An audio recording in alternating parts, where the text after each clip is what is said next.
Please take your seats. The session is about to begin.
Please take your seats. The session will begin in 5 minutes.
Please take your seats.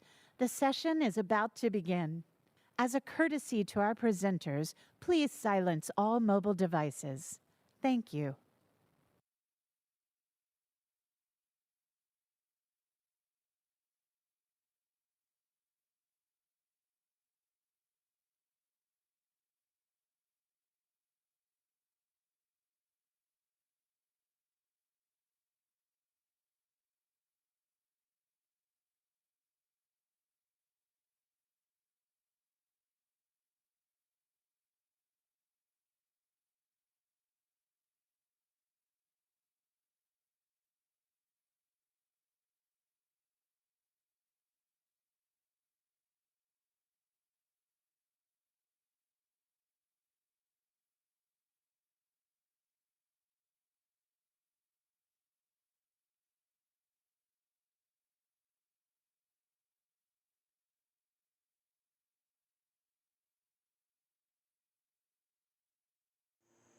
I have dealt with addiction, mental illness.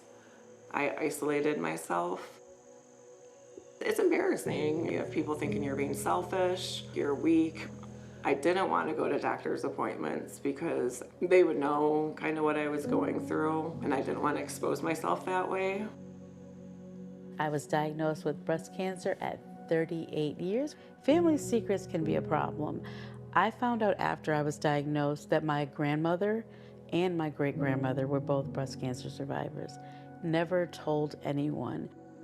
I came through a very religious society, and my doctor asked me would I like some antidepressants. There's a lot of stress behind having breast cancer. No. The way I was raised, it was taught you just have faith. I have depression and am currently going through a diagnosis for lupus, and I developed kidney stones. I'm homeschooling my 7-year-old. She is going through a diagnosis for autism. It's stressful finding childcare and all these appointments. They take a lot of time, and it's just a lot of time for my husband to take off work, and I don't have transportation. We share a vehicle. I put my health on the back burner so much that I end up making myself quite sick. It took me 19 years to finally find an endometriosis specialist to hear me. I had been on the phone so many times between the hospital, between my insurance, between my surgeon's office. If you have a full-time job, insurance companies are open within business hours. Like, when are you going to be able to call the people that you need to call? Like, this is insane, the hoops that we have to jump through just to get care.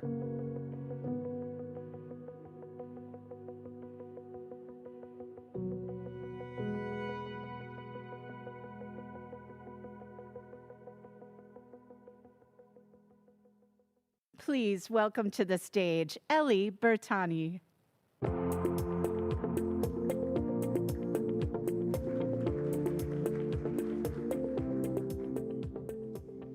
Good morning. I'm Ellie Bertani, President and CEO of the GitLab Foundation. Standing on the CGI stage 2 years ago and launching our commitment to action to invest $10 million over 3 years into the use of advanced AI to drive economic mobility was one of the prouder moments of my career. To look upon this vast audience of change makers committed to building a more just, equitable, humane, and joyful world was a gift I've carried with me. In tough times, I turn to colleagues and memories from CGI to refortify my resolve in this work. And in good times, I know I can come here to celebrate our collective successes. CGI is truly a meeting like no other. Today, I'm honored to announce new commitments to action and share progress updates on ongoing projects that will continue to expand the ways that AI can be applied to improve the lives of millions of people across the globe. An estimated 378 million people will use AI tools in 2025. It's changing the way we live, work, and play, and it's changing the way we understand the world around us. While there are valid concerns associated with this rapidly evolving technology, these 6 commitment makers are showing us what is possible when we harness the power of AI for good. Please join me in welcoming the following commitment makers to the stage. Ai-jen Pu from National Domestic Workers Alliance.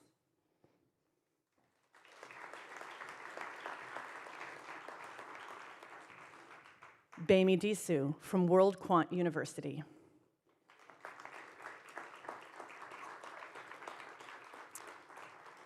Emily Price from Healthy Birthday, Inc.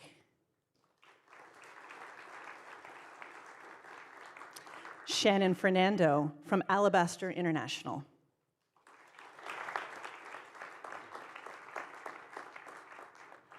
Himalesh Kumar from Deep Impact AI.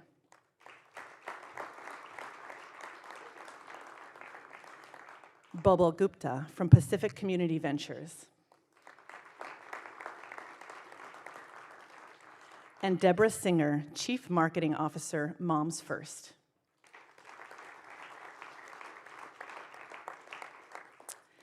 As Africa emerges as a global tech leader with more than 1,000 tech hubs across the continent, World Quant University is committing to prepare the next generation to fill Africa's crucial talent gap in AI-related jobs. A free education and career development program will help up to 20,000 students across Ghana, Kenya, and Nigeria access the technical skills they need to succeed in quantitative and technical fields. Through their partnership with SEO Africa, graduates from WQU's program will also receive soft skills training, employment readiness, and connections to AI-related job opportunities. This partnership will empower students to thrive in our modern workforce and achieve economic mobility. Small climate economy enterprises are often left out of critical investment pipelines and capital distribution. Pacific Community Ventures is committing to use human-centered AI to accelerate $100 million in investments to underestimated small businesses in California, pairing capital with high road employment support through the Good Jobs Innovation Lab and the new Radiant Data Hub. Building on their 2022 CGI commitment to launch the lab, PVC's AI-assisted mapping and worker voice insights will surface new market intelligence, strengthen entrepreneurial systems, and channel restorative capital to small businesses that build community wealth and lasting environmental impact. The accelerating climate crisis is increasing food insecurity in Africa, particularly in Ethiopia, where agricultural systems are vulnerable to inconsistent cycles of drought and rainfall. To support climate-resistant food systems, Alabaster International and Deep Impact AI are committing to launch NSET AI, an AI-powered mobile platform to support the expansion of NSET agroforestry in Ethiopia. NSET AI will provide real-time planting advice, disease detection, and carbon sequestration data to allow farmers, most of whom are women, to access carbon financing. By 2028, this commitment will support 20,000 rural households and impact 100,000 people directly and more than 1 million indirectly by using AI to drive inclusive, climate-resilient agriculture. Care and domestic work are the foundation of the American economy. To help these essential workers understand their legal rights and advocate for themselves, National Domestic Workers Alliance is committing to launch an AI-powered, worker-focused digital platform offering culturally relevant support and career resources. Designed by domestic workers, Ask Aya will provide critical information on workers' rights, pay, and safety, as well as the tools and scripts in their native language to negotiate better wages and working conditions to empower their economic mobility. NDWA aims to have 220,000 domestic workers using the platform by 2027. To address maternal mortality and stillbirths in the United States, Healthy Birthday announced a 2024 commitment to action to develop an AI-based fetal movement monitoring data analytics tool for its free Count the Kicks app. Mothers record how long it takes their baby to get to 10 movements, and AI analyzes the data to determine normal movement patterns, empowering women to speak to their provider if there are changes. Healthy Birthday has been working with providers to assess and improve the quality of the AI-generated responses, as well as partnering with organizations to expand their reach to 350,000 women across 14 states by 2027. Though research shows that paid family and medical leave programs can alleviate poverty and improve economic, social, and health outcomes for women and their families, utilization rates for these programs in the United States often remain low. Moms First launched a commitment in 2024 to expand a generative AI tool to increase the use of paid family leave, especially for low-income families, single mothers, and communities of color. PaidLeave.ai now hosts information on paid leave policies for 9 states and the District of Columbia, and more than 60,000 users have accessed the platform. Moms First has been continuing to optimize the tool to empower millions of workers to access their rights for the benefit of themselves and their families.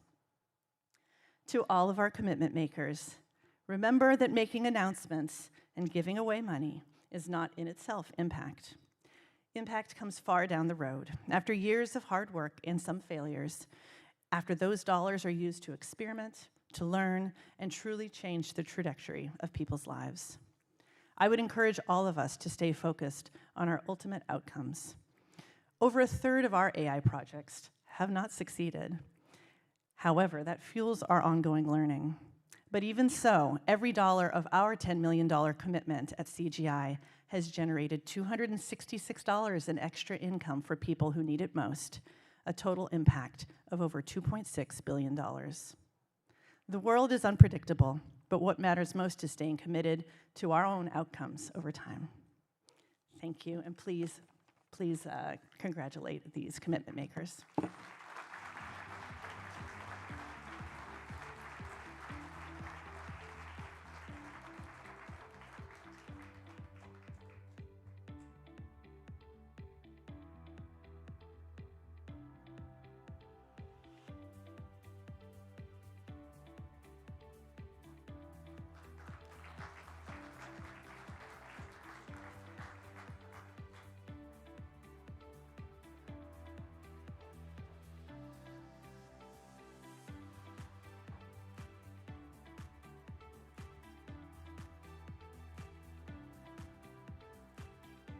Please welcome to the stage Sneha Revanur.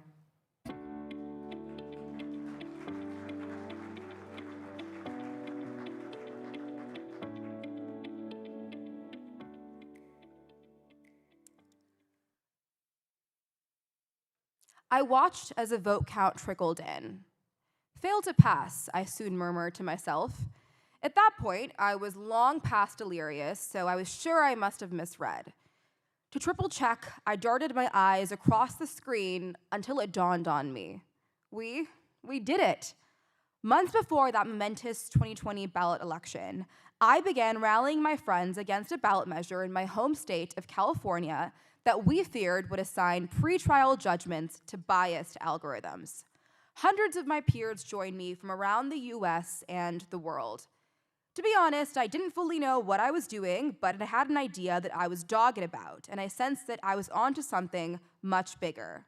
Then, after our victory at the ballot box, I decided to keep our work alive and establish Encode AI. And now, it's the leading youth organization helping policymakers and the public navigate AI. Together, we've campaigned for a better AI future, urging global action to balance safety and innovation.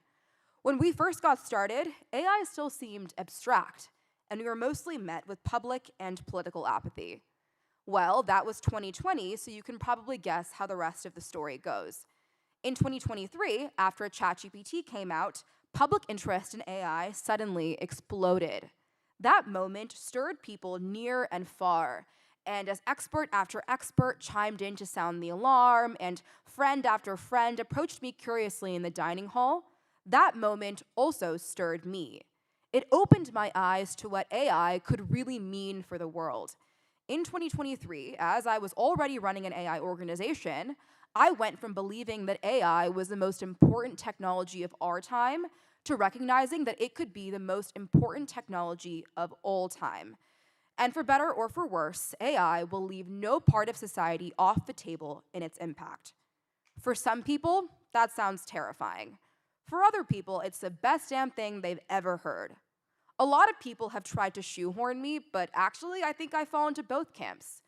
I mean, I really believe that AI has the potential to deliver untold abundance and prosperity. Imagine a world where every disease has a cure and every child has a personal tutor, where poverty, hunger, and scarcity have lost the battle against sheer human ingenuity. I'm excited about the enormous wealth that AI can create, because if we can figure out how to share it, those returns will multiply the size of our economy and bring more people to prosperity than ever before. But we have to remember, the brightest light casts the darkest shadow. AI is fundamentally dual use. When I think about the road ahead, I see fork after fork after fork, each of them challenging humanity to choose between equal and opposite possibilities. At one fork, AI is either robbing the common man of all purpose and economic power, or AI is freeing the common man from mundane work so he can focus on creativity, community, and care. At another fork, AI is either discovering life-saving medical treatments and extending the human lifespan, or AI is helping bad actors wipe out populations with deadly bioweapons. The choices that we make right now at each fork will shape how the future plays out for generations to come. That's exactly why young people have to be in the room. We've grown up with technology at our fingertips. We will live longest with the consequences, and unlike many entrenched interests, we see the future beyond short-term incentives. We have the freedom to imagine fundamentally new worlds and to insist on creating them. I do the work that I do at Encode, helping the public make sense of AI and pushing governments to regulate it, because I honestly don't think there's any more important project I could devote myself to than making sure that we get this right. But it's not just me or any single group who should be involved. Right now, we're all characters in this prologue, building up to a story that could make everything else look like a footnote. If every word is written by an elite few in Silicon Valley, we could all lose. All of us must be co-authors of what comes next. You, your parents, your children, your friends, your neighbors. Starting here in this room, I hope you'll take up this responsibility with me. Thank you.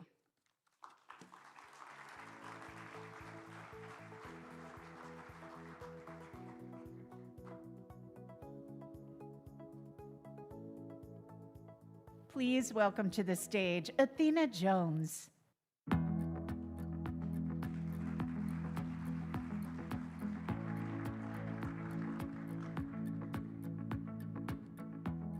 Thank you, Ellie. Thank you to the commitment makers and to Sneha for sharing your story. And welcome, everyone, and good morning to AI in Action, Closing Critical Gaps. We're going to be talking about the promise of AI and the need to address the number of concerns that arise with the adoption of AI tools. So please welcome to the stage Dr. Jyoti Gupta of GE Healthcare and Dr. Girish Nadkarni of Mount Sinai Health System.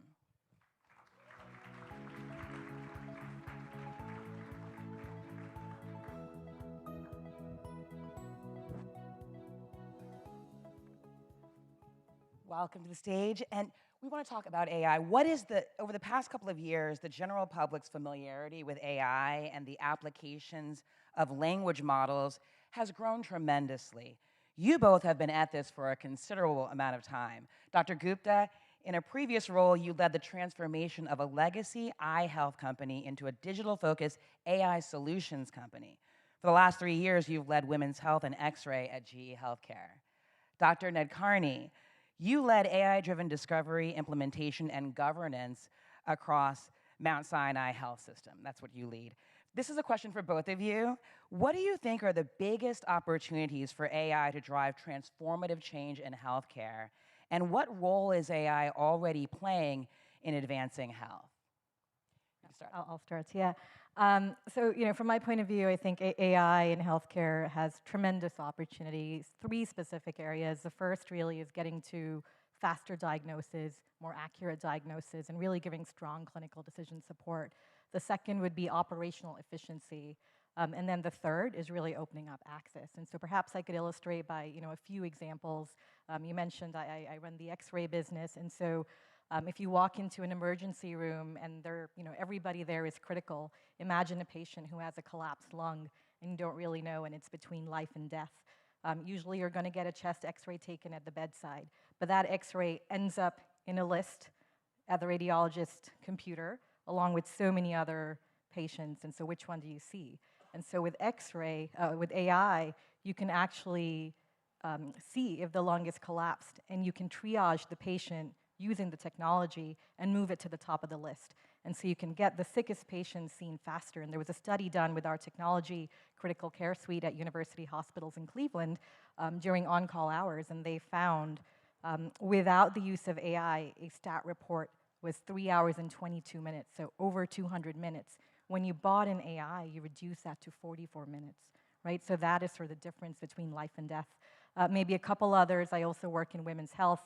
We saw mammography and breast cancer on the video earlier. I think that's one of the places that has really adopted AI very, very quickly. And so, 1 in 2 women in her lifetime is going to be told she has something when she really doesn't, which means she's going to go through unnecessary intervention.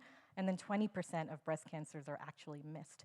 With AI now introduced and being read concurrently with the radiologist, we've seen cancer detection rates go up about 23%. So you find more cancers and you don't increase the recall rate, so you don't do more unnecessary biopsies. So just huge, huge impact across the world.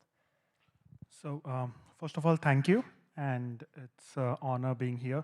So I completely agree with Jyoti, right? I think the fundamental promise of AI in clinical care is to democratize and to increase access, right? And I would argue that's already happening. So if you look at the usage patterns of ChatGPT, Claude, etc., healthcare-related questions are like number one or number two. So patients are already going to this large language models to ask medical questions because they've been going to Google in the past to ask medical questions. So instead of giving them links, it gives you information, right? Now there are risks around that because of bias, hallucinations, etc., etc. So I think it behooves healthcare systems like ours, but also the larger healthcare community, in order to develop guardrails and safety and assurance around this, so that patients can actually access the healthcare that they need, right? So broadly, predictive AI, like where you predict something is going to happen, like a bad outcome, etc., has been used in healthcare for, I don't know, 15, 20 years now. So we kind of know how to, how it works, and there's obviously significant benefits in terms of time savings, in terms of better patient outcomes, in terms of efficiency, right? I think generative AI, and more importantly, AI agents, are like the next frontier that's coming when things move from a prediction to action, and then someone to take that action for you, right? And I think that is going to be what really reshapes healthcare, because there are so many friction points in healthcare right now. I mean, I think we heard on the video, right? It's really hard to get care. So that, if done safely and ethically and equitably, can actually relieve a lot of the friction points. And even if we don't make a single new discovery, which is very unlikely, just the state of AI technology right now will fundamentally reshape healthcare operations, care delivery, and the patient experience in the years to come. Wonderful. Boosting efficiency, saving money, saving lives. Let's talk, though, about the challenges in the adoption of AI tools. As you both mentioned, AI adoption in the health sector is becoming more prevalent. Regulatory approval is increasing for the usage of AI-based tools in healthcare. But there are concerns about safety, about privacy, ethics, and equity. So this also is a question for both of you. Maybe Dr. Nadkarni can start. In each of your respective organizations, how are you using AI while supporting a patient-centered approach, and how are you addressing those public interest concerns I just spoke about? So that's a great question, right? So healthcare has a major AI paradox. So we do a lot of research on the academic side. None of that gets translated over into the clinical and operational side. And we do a lot of AI implementations on the clinical and operational side. None of that gets researched. So that's led to this thing in which we implement stuff we don't research, and we research stuff we don't implement. So it's a paradox, right? And it's a dangerous paradox, because I think that any medical technology, and Jyoti knows much more about this than I do, things need to be rigorously tested using gold standard evidence before putting them into clinical care, right? So specifically at Mount Sinai, we realized that our most important currency, for lack of a better word, is trust, right? Trust with our patients, trust with our colleagues, trust with our communities, right? And we don't want to lose trust by wrong information or wrong predictions, etc. So we have a robust governance structure which we have set up, which in anything that is deployed into clinical care kind of has to go through that. I mean, we also want to make sure that it's an adaptable and flexible governance structure as being rigid, because technology as well as other things are advancing at a pace. We are also in the process of setting up what we call an assurance lab, where anything that's deployed into clinical care goes assurance to make sure that it works on the Mount Sinai patient population, and then gets regularly monitored at intervals to make sure that there's no bias, there's no drift, there's no hallucinations, et cetera, et cetera. And then finally, we think that the patient voice is the most important thing. So thanks to Carol Horowitz, who's one of my colleagues, we've set up a patient advisory board, especially for clinical AI, which we present to at regular intervals, and they get to opine on and be part of the governance around whether things that are being deployed into clinical care are fair, they're ethical, and they're equitable. Because sometimes even if you have the perfect algorithm, the application of that algorithm could cause second order unintended effects. And when you're looking at it from one lens, you don't see the other lens, and that's why the patient's voice is so important here. Thank you. Great. Yeah, it's interesting, I think, how you work. And we are a product development company, so we research, and then we test, and then we implement. But very similar to what you said, right? So for us, safety is extremely important. Preventing errors, preventing hallucinations, super, super important. And so we really follow some key principles. The first really is it starts with having the right, robust data set, making sure you have sufficient volume of data, and making sure you have diverse data, right? So we serve patients in over 150 countries, so various genders, race, ethnicity, disease states, and so it's really important to ensure you have as much of that data as possible. The next really, because it is healthcare, is to aim to have medically annotated images, right, that are annotated by a medical professional that go into your model. It then, is what you mentioned, which is rigorous verification with clinical data to make sure you can confirm the intended use, and then validation with multiple data sets to ensure that you've reduced any bias or any inadvertent discrimination that may exist. And then obviously you follow that with feedback, monitoring, and iteration. So that's sort of the guiding principles. But I think what's really, really important where we are in the current juncture is really to work hand in hand with the clinician, right? So having that human today to build trust, having that human in the loop is really, really important. And so that's really where this transparency and explainability, right? How do you get the clinician to trust or the patient to trust your AI? Explainability becomes very important. And so I gave an example of a mammogram earlier. You can get an output saying there is a lesion or there is a mass, but to explain it, you can circle it on the mammogram. You could give sort of a quality score, red, yellow, green. You could give a confidence score of, I'm 95% confident it's suspicious versus not, right? So that helps build trust, and you refine over time with the clinician. And the last thing I'll say there is literacy. AI literacy at this stage is really, really important. There are studies out there that have shown that clinicians are still, they feel unprepared. They just don't understand it very well. And so to help promote AI literacy, we've partnered with universities across the world and research labs across the world to build a platform specifically for healthcare professionals called Hello AI. It is a self-learning platform that anyone can go on, and phase 1, you just learn the basics. Phase 2, you learn how to interact, maybe how to build your models, and then phase 3, you learn about governance, and you become a super user. So literacy is also a big part of that equation. It's wonderful to hear you both really acknowledging these challenges and showing that you're thinking about this. And the trust is so important because the AI tools can't necessarily explain their reasoning to you. It's kind of a black box, so the inputs and the algorithms really do matter. I want to talk about the power of partnerships. At its core, we all know the Clinton Global Initiative community is all about partnership and collaboration. So Dr. Gupta, you previously talked about the importance of cross-sector collaboration to address many of the challenges in accessing high-quality care.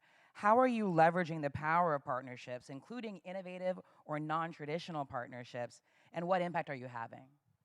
Yeah, so I've I've learned that no one can solve these problems alone, right? Healthcare at a global level is very, very complex, and it really requires multiple stakeholders coming together. So as a company, we partner across the board, be it a academic, healthcare system or academic center for research, with healthcare foundations, NGOs. We partner with technology companies.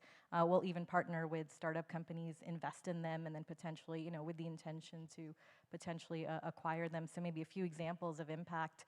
One, I think you saw endometriosis on the video. It's a disease where a woman can take 8 to 10 years to get diagnosed, and the only way to diagnose is through interventional, right? Through intervention, through surgery. And so we're partnering from a research standpoint with UCSD to develop MRI protocols that could have the potential to diagnose it earlier and differently.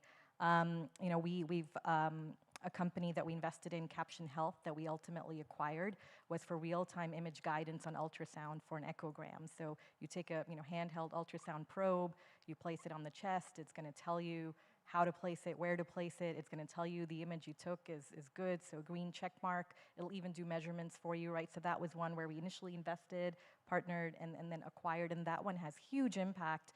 It takes a specialist, and now a novice can do an ultrasound. So really strong impact in rural communities.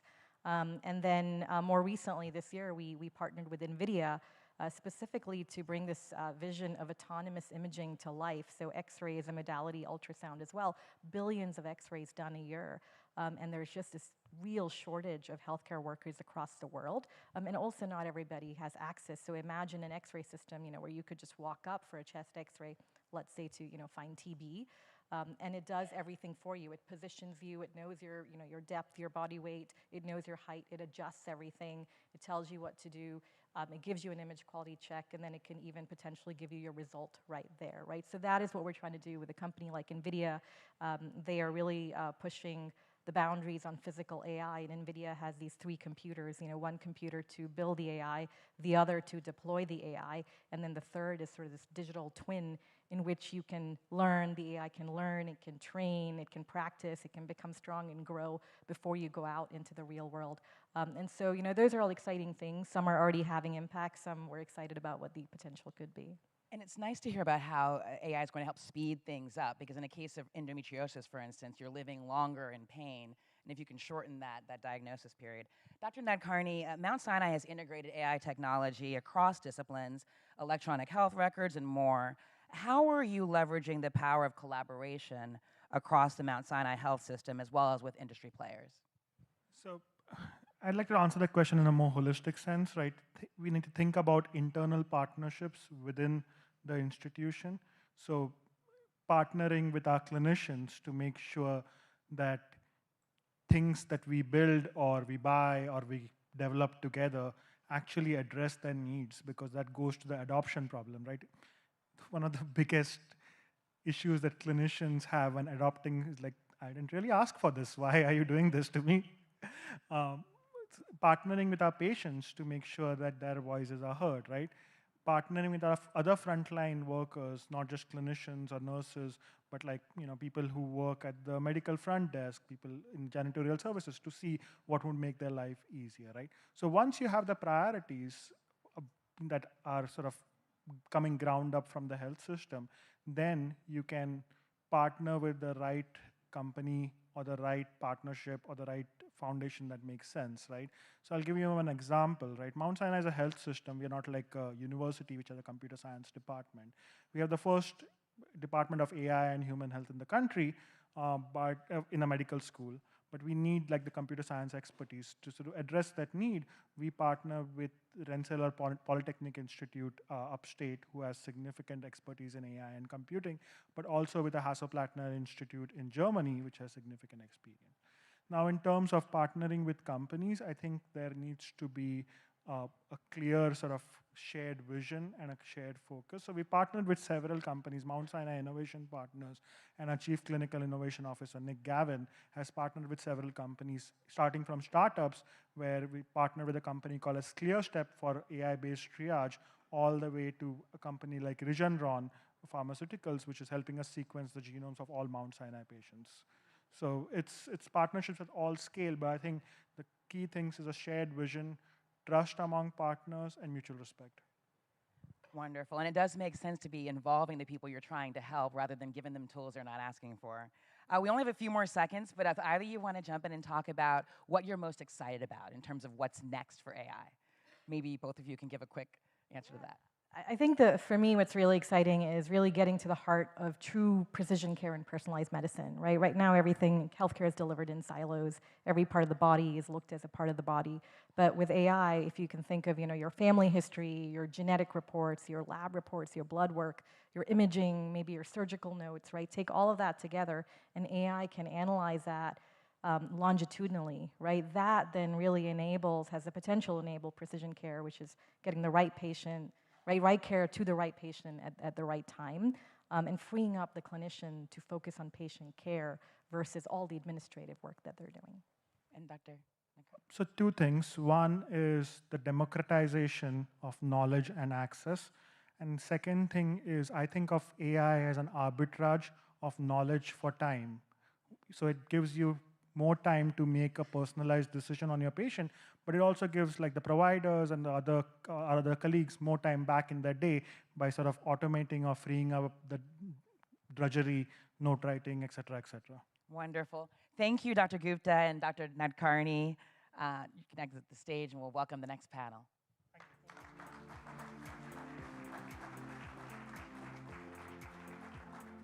Please welcome to the stage Mercedes Bidart of Kipu and Imeshi Wirasinge of WIO.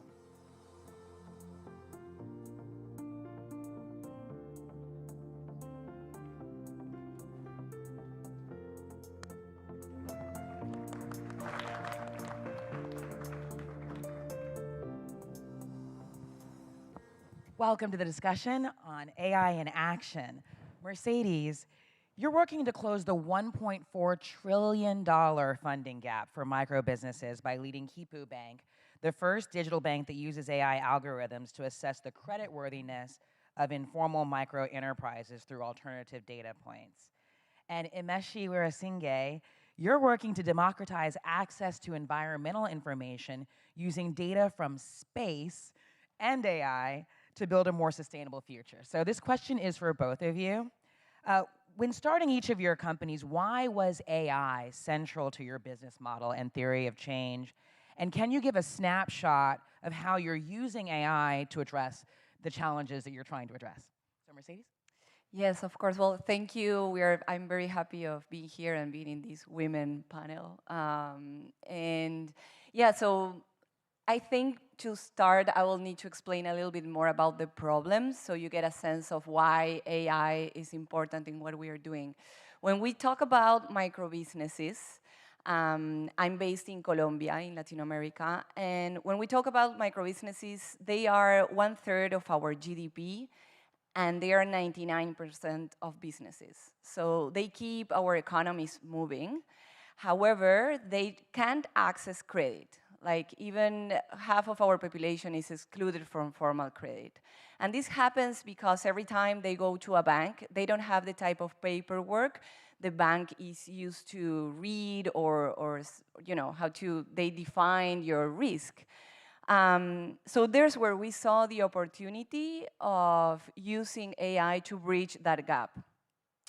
Usually in microfinance, a risk officer would go to the business, check the house, check the neighborhood, talk with other neighbors to see if that business actually is working or not, because most of them are informal businesses. So we started changing that and moving that offline data into online data. So we needed to build the database ourselves because that's one of the problems with AI. It can only predict what it has already seen. And when we talk about the informal economy, as there's no data, then there are no models. So we started building that data set, collecting this type of non-structured and non-financial data. And we have built models that look at from videos of these businesses to social media of businesses. We also check their text messages and their digital footprint, looking at patterns that can detect what's the potential of that business. And using type of, inside AI, we use from computer vision to LLM models. And we have already proved that we can detect creditworthiness using this type of data and give access to working capital in just seconds. So yeah, AI was very important since the beginning. Wonderful, thank you. And for you, how is AI central to your business model? Yeah, absolutely. Thanks for having me as well. So we started with the belief at WEO that climate resilience shouldn't just be about where you live. So it can be a city like New York, or it could be a rural town. All communities should have access to the same quality of environmental intelligence. So AI has been really central to us from the start. As you can imagine, satellite data alone doesn't solve problems. We really need something like AI to be able to unlock the insights and change data to have meaning. So we use AI in predictive AI to anticipate climate risks, so extreme heat, wildfires, floods, and then we actually use generative AI to simulate possible interventions. For example, what happens if you plant more trees or change the materials in a neighborhood, for example. And then finally, what we do is we incorporate local knowledge, which is extremely important to get hyper-local context into our systems so that our technology is not just technically relevant, it's also socially grounded. Thank you. We talked about how important partnerships are to the CGI approach. So I want to talk about the power of partnerships. For each of you, what partnerships are you finding most critical to advancing progress toward your prospective focus areas? Yeah, so when we started, everybody was telling me, no, that's impossible. Like, you won't be able to serve at scale this type of economy that usually, as I was saying, as they are informal, we say that they are hiding in plain sight. Like, it's very difficult to reach the informal economy or the informal businesses. But then we demonstrated that it's possible, and we've done it by doing partnerships with telecommunication companies and banks, like even banks that at the beginning we were like, challenging banks, and now we have agreements with them. So we are embedded in digital wallets that usually in Latin America, there's a really high penetration of digital payments using wallets. You open a wallet with your ID and a phone number. So we are embedded in these payment systems, and we are also embedded in the apps that people use to charge their phone, like to buy minutes or data to the telecom provider. So that's one of the ways in we're reaching customers. We do it together. We also put our data with the banks and the telecommunication companies' data together, so it's more powerful. And then we actually, I want to announce one partnership we have with one commitment maker. They are called ProMujer. And we signed this agreement yesterday in the context of this week. And basically, we are building together a way to score women that are going through ProMujer programs, like training programs, and be able to provide capital, our capital, but also other lenders' capital using this alternative information. Wonderful. Breaking news on the stage here. And to you. Congratulations. Yes. For us, partnerships are extremely important as well. As you can imagine, we really need all different types of technology alone can't make this happen. We need engagement from users. We really need to get a whole cohort of partners together for this to work. So we need cities and governments for governance. We need NGOs and governments and local partners to build community trust. We need funders to make these projects happen.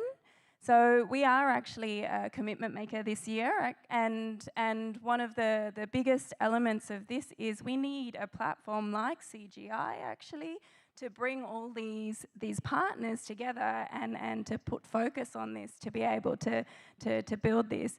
And lastly, I need one more little point, is the community, citizens. We need them to be able to engage and input local knowledge, which is extremely important to understand lived experience. And so that's probably the key factor, and these platforms really help us to reach everybody. And having that local knowledge is important to making sure the tool is useful, right? Absolutely, if they don't take ownership. Great. We talked a little bit in the earlier panel about some of the concerns. There's a lot of promise with AI, but we've got to make sure that people are thoughtful in putting together how we adopt these tools. So despite its immense promise, AI is imperfect. It raises ethical questions related to personal data, privacy, bias, intellectual property rights, environmental concerns, and more. You're each working in vastly different contexts, but you share a common goal of building a better and more equitable future. So how do you each approach the equitable and ethical use of AI, and how are you addressing concerns about privacy, transparency, hallucinations, and algorithmic bias? Yeah, so one of the main problems in AI is that I think around 20% of AI jobs are done by women. And when we think of models, it's not just the model we are using, but actually the data set we are choosing to use. And there's where we're being super intentional. We are women co-founders, and I think that makes us have a different perspective of the type of models and data we are collecting. So that's one of the things, like the models we are building are done by women, like on our tech team. Also, it's the type of people we are collecting data from. So half of the loans we allocated to build the data set were allocated into women entrepreneurs. Because if we want AI to be fair, it needs to learn from everyone, and that's the way in which we can build models that are inclusive and are not reproducing biases. Obviously, we ask for our users' consent on using their data, and we are very intentional also in giving our users the power to decide with whom they want to share that data. Now they have it in their phones. Like, nobody's using that data to offer them better services, and there's where we need to be different. It's like, okay, I'm not using the data to give a better, ad on Facebook, but actually is how we use the data to offer a better service, more tailored for their needs.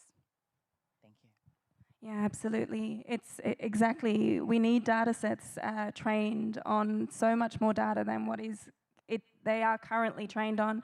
And this brings me back to community engagement again. So for us in the bias context, we get input from a diverse range of community stakeholders. And the way we do this is, obviously we have sometimes problems with digital literacy as well. So we print out our maps and we go to communities and have community champions make sure that every voice is heard if they want to be, and input that into our training data sets as well. And something that's really important is also transparency and explainable AI. So we suggest potential or possible interventions that can mitigate the risks that have been identified. And here, what's important to build trust is why are you suggesting this potential? Why, how, what are the inputs that have been inputted into the system, and what's the confidence level? So to give you an example, like a very simple one, we've identified an area, a bus stop that is having extreme heat risk. And so there was a potential solution to plant more trees. The inputs that were taken into this were local community members had said they were feeling hot and they were feeling uneasy waiting for the bus stop. The risk maps were taken into consideration because it was identified as an extreme heat risk, this location. So the platform basically said, plant more trees, have some shade there so that people can stand under the trees and be comfortable while they're waiting for the bus stop. Wonderful, thank you. Input does matter. There's another AI tool coming out, rolling out in breast cancer care. It's going to use mammography to help women better determine their risk, women across races. But it's important that that tool was tested across races to make sure it's going to be accurate for everyone. So let's talk about the future now. This is the wrap-up question. What do you guys see as some of the challenges to scaling your work, and what are you most excited about when it comes to what's next? Yeah, in terms of financial inclusion and the financial system in general, I think that AI is bringing us a possibility to scale services by hyper-personalizing the financial offer. Right now, when someone goes and asks for a loan at a bank or even at a microfinance institution, the product is always the same. It doesn't change if you are a bakery or if you are a, I don't know, an employee. Like, you know, it doesn't matter. It's always the same product, like same amount, condition, and installments. So we see that if we really understand the context and the local context of each person, then we are able to scale the hyper-personalization and make it more efficient. So I think that's the future of the financial industry. For us, as you can imagine, there's so much data out there, from satellite data, social data, statistical data, local data, and so AI is giving us the possibility to combine all of this data and to really pinpoint hyper-localized risks, but also mitigation strategies. And what's really exciting is never before have we been able to input so much community data and to be able to filter it and say, well, this is relevant, this is not, in you know, a split second, basically, and then be able to say, okay, this is what's relevant to this particular community, and this is what's relevant to another community, but also based on their insights. So that's really exciting for us. But one of our challenges is to get community engagement, and so some of the things that we're looking into is VR, you know, like gamifying and so forth, to try and be able to build engagement with communities and to get all this data into our platform so AI can do its work. Well, thank you to the two of you and to all of our panelists. It's been wonderful to hear a thoughtful conversation about what AI is going to be able to bring, what it's going to be able to help us do in terms of efficiency, saving time, money, saving lives, and this idea of personalized medicine and personalized finance and being able to personalize things. So very important conversation. Thank you for having us, for joining us here. The main stage will begin at 10:15 in the main ballroom. Seating is limited, so we recommend proceeding directly there. It's also on the third floor down in the main area. So thank you guys so much.